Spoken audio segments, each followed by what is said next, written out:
Good morning students. Chapter 2 continue करते हैं। तो लास्ट टाइम मैंने आपको बता दिया था फंक्शन क्या होता है, उसकी डेफिनेशन लिखवा दी थी और कंसेप्ट्स भी बता दिए थे।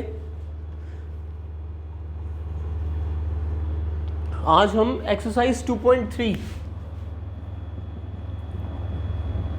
इसमें कुछ क्वेश्चन करेंगे जितने आपके कंसेप्ट में अब तक कवर हो चुके हैं। मतलब मैंने आपको बताया what is the meaning of a function और एक छोटा सा पॉइंट है वैल्यू ऑफ अ फंक्शन, वो हम क्वेश्चन में ही देख लेंगे। तो 2.3 में आपने क्वेश्चन अभी करने हैं 1, question number 3, question number 4। Second और फिफ्थ क्वेश्चन डोमेन और रेंज वाले टॉपिक पर है, वो हम अभी टॉपिक करेंगे तो फिर क्वेश्चन करेंगे। अभी 1, 3 और 4 ये तीन क्वेश्चन आपके 2.3 एक्सरसाइज के हो जाएंगे। इससे पहले 2.1 और 2.2 हम कर चुके हैं। Order pair, Cartesian product, relation क्या होता है और फंक्शन क्या होता है, इसके बारे में हम डिटेल में स्टडी कर चुके हैं। तो 2.3 एक्सरसाइज में क्वेश्चन 1, 3, 4 आपके हो जाएंगे। तो 2.3 एक्सरसाइज एनसीईआरटी से class 11 chapter 2 first question 2.3 exercise, which of the following relations are functions. तो हमें रोस्टर फॉर्म में 3 पॉइंट दे रखे हैं और पूछा है क्वेश्चन में कि इनमें से कौन से रिलेशन फंक्शंस हैं। Give reason if it is not a function, if it is a function then determine the domain and range. चलिए फर्स्ट क्वेश्चन देखते हैं और इसका फर्स्ट पार्ट जो गिवन सेट है हमें वो सेट है 2,1, 5,1, 8,1, 11,1, 14,1 एंड 17,1। तो आपको बताना है क्या ये फंक्शन है या नहीं। तो अगर आप ध्यान से ऑब्जर्व करो, कोई भी एलिमेंट जो ऑर्डर्ड पेयर में, ये एक एलिमेंट है ऑर्डर्ड पेयर का एलिमेंट, इस ऑर्डर्ड पेयर के एलिमेंट में कोई भी ऐसा एलिमेंट नहीं है जिसमें फर्स्ट मेंबर की 2 इमेज हो। मतलब 2 की कितनी इमेज है, एक ही इमेज है, 5 की भी एक इमेज है, 8 की भी एक है, 11, 14, 17। तो yes it is a function. ये रिलेशन तो है ही, ये फंक्शन भी है। अगर ये फंक्शन है तो आपको बतानी है इसकी डोमेन। डोमेन क्या होती है, जो ऑर्डर्ड पेयर में फर्स्ट मेंबर्स का सेट होता है वो डोमेन होती है। तो 2, 5, 8, 11, 14, 17। अच्छा, अगर आपको बताना है ये फंक्शन क्यों है, because every element has a unique image, because every element has a unique image. अब आप दूसरा पॉइंट तो चेक कर नहीं सकते ना, क्योंकि आपको क्वेश्चन में दिया नहीं है कि कौन से सेट से कौन से सेट पर फंक्शन है। बेसिकली फिर ए सेट क्या होगा, ए सेट यही सेट होगा, ऑब्वियस बात है। तो हमारे पास पहले एक कंडीशन तो ऑटोमेटिकली सेटिस्फाइड है कि हर एक एलिमेंट की इमेज है। अब बस देखना है कि इमेज यूनिक है या नहीं है। तो every element has a unique image, that's why it is a function. Domain, अब रेंज क्या है, रेंज का मतलब होता है डोमेन की वैल्यू के लिए जो आपको आंसर मिल रहे हैं, इनपुट के लिए जो आपको आउटपुट मिल रहे हैं। किसी भी ऑर्डर्ड पेयर में, जैसे 8,1 ये ऑर्डर्ड पेयर है, तो इस ऑर्डर्ड पेयर को हम कंपेयर कर सकते हैं x, y से, जहां पर y हमारा इंडिपेंडेंट वेरिएबल होता है और x हमारा डिपेंडेंट वेरिएबल होता है और x कैसा होता है, इंडिपेंडेंट वेरिएबल। x इनपुट होता है और y आउटपुट होता है। रिलेशनशिप y का x के साथ होता है, मींस x को अगर हम किसी रूल में फंक्शन में रखेंगे तो हमें y मिलेगा। अब यहाँ पर जो रूल होगा, वैसे मैं आपको बता सकता हूँ कि रूल जो है यहाँ पर fx = 1 होगा। आपने x को 2 रखा तो भी आपको 1 मिला, 5 रखा तो भी आपको 1 मिला। आपको रूल आइडेंटिफाई नहीं करना, रूल कुछ भी हो सकता है। बेसिकली जो आपके आंसर्स आ रहे हैं, 2 के लिए 1 आ रहा है यानी 2 मैप हो रहा है 1 पर, 5 मैप हो रहा है 1 पर, जहां पर एलिमेंट्स मैप हो रहे हैं उनका कलेक्शन रेंज होता है। तो रेंज क्या आई, 1। सभी कहां पर मैप हो रहे हैं, 1 पर। एरो डायग्राम से अगर आप इसको देखोगे 2, 5, 8, 11, 14, 17, इन सब का आंसर 1 पर मैप हो रहा है। It is a function. और 12th क्लास में आप पढ़ोगे ये मैनी वन टाइप का फंक्शन है, it is not a 1 function.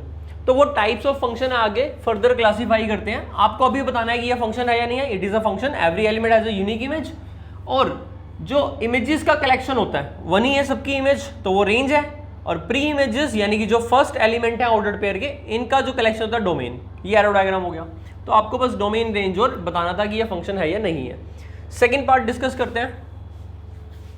Second part में है हमारे पास जो इसने सेट दे रखा है वो है 2,1, 4,2, 6,3, 8,4, 10,5, 12,6, 14,7 यही है। तो clearly it is a function. Why it is a function? Same reason, every element has a unique image, because every element has a unique image. अब डोमेन सेट पूछा है इसने, तो सेकंड पार्ट में जो डोमेन है यहां लिख रहा हूं मैं, सेकंड पार्ट में डोमेन फर्स्ट वाले मेंबर्स का कलेक्शन, यानी कि 2, 4, 6, 8, 10, 12, 14, और रेंज जो इनके आंसर्स हैं 1, 2, 3, 4, 5, 6, 7। अगर आप रूल को आइडेंटिफाई करेंगे तो रूल क्या चीज मिल रही है हमें, ये जो y है वो x का हाफ आ रहा है, तो रूल आ रहा है आपका y equal to x by 2। Is that okay? Third part देखते हैं, क्वेश्चन नंबर 1 का थर्ड पार्ट। तो पहले दोनों फंक्शन थे, थर्ड पार्ट देखते हैं। 1,3, 1,5 और 2,5। Now is this a function? Clearly it is not a function, it is not a function. Now why it is not a function? Because 1 has 2 images. 1 की कितनी images हैं? 2। 1 के लिए 3 भी है, 1 के लिए 5 भी है। अगर एरो डायग्राम से देखेंगे तो 1 के लिए 3 भी है, 1 के लिए 5 भी है, 2 के लिए 5 है। तो मैथ में multiple answers are not accepted. तो it is not a function, it is only a relation.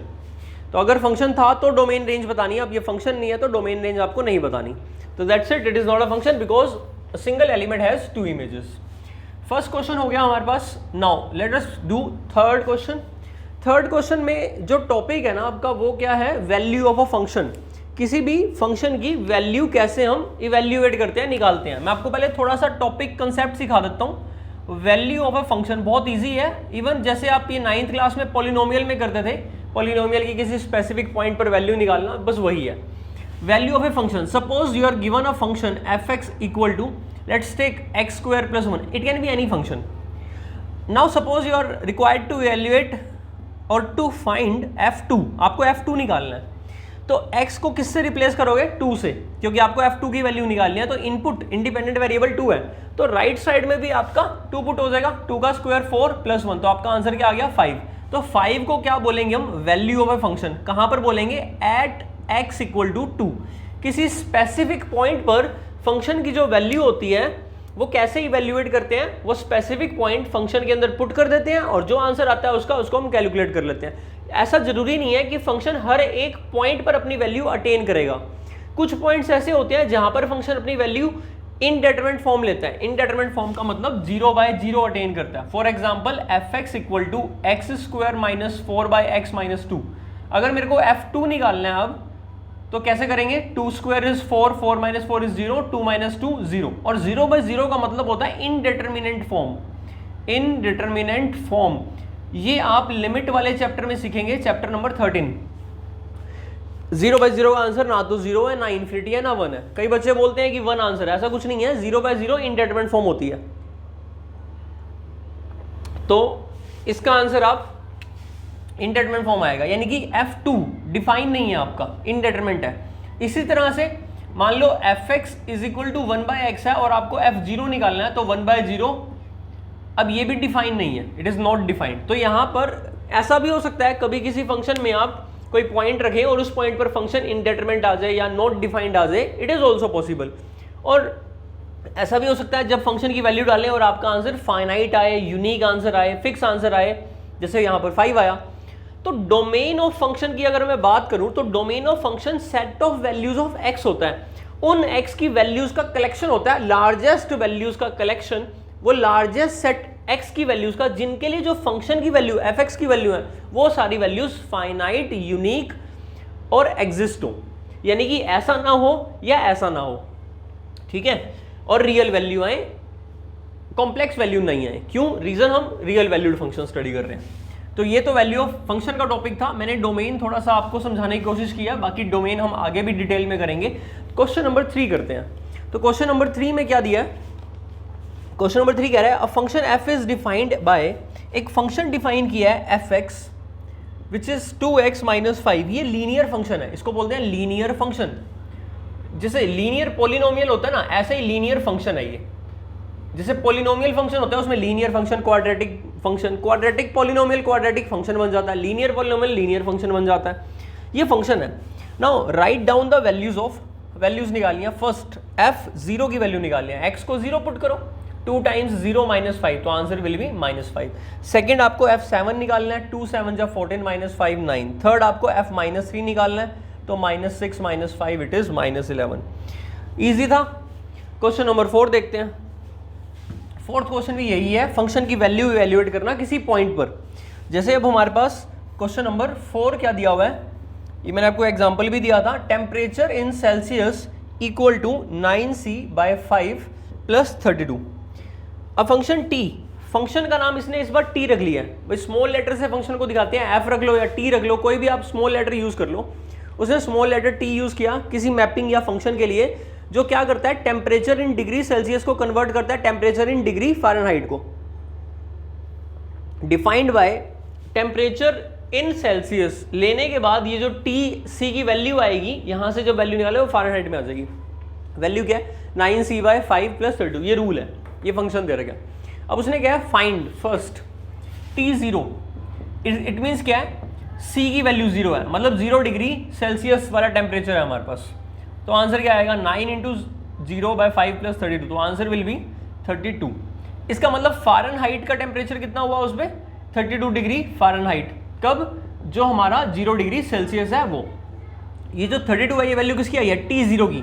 T0 का मतलब फ़ारेनहाइट का टेम्परेचर। सिमिलरली आप क्या करेंगे, बाकी पार्ट्स कर सकते हैं इसके, तो इसी तरह से आप बाकी पार्ट्स कर सकते हैं।